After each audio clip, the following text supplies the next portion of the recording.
So let's look at it in three different periods. So up to the Schuman Declaration, and I took a book of historical chronologies.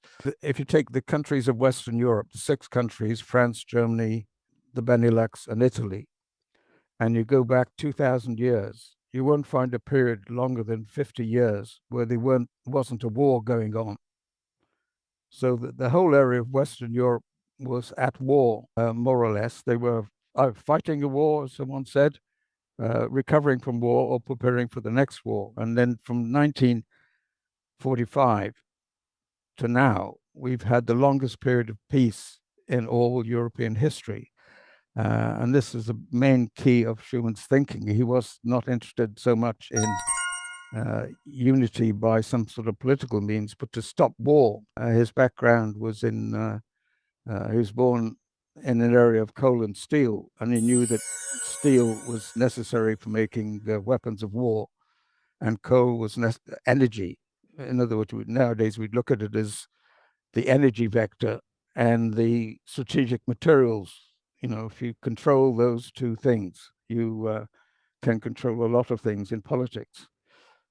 So the first community was the European Community of Coal and Steel.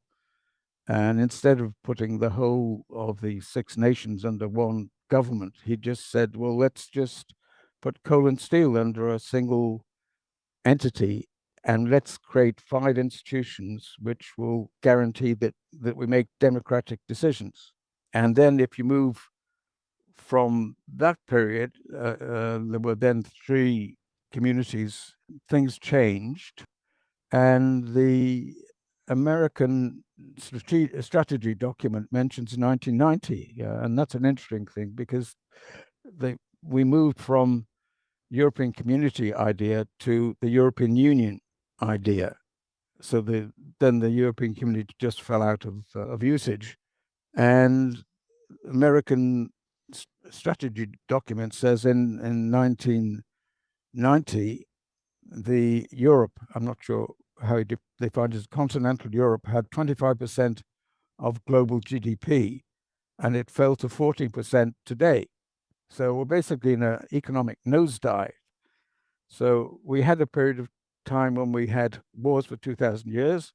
We then had a period which is called the 30 glorious years of major growth in France, Germany, the economic miracle period. And then we've had this decline from 1990. And now we're in a sort of crisis period.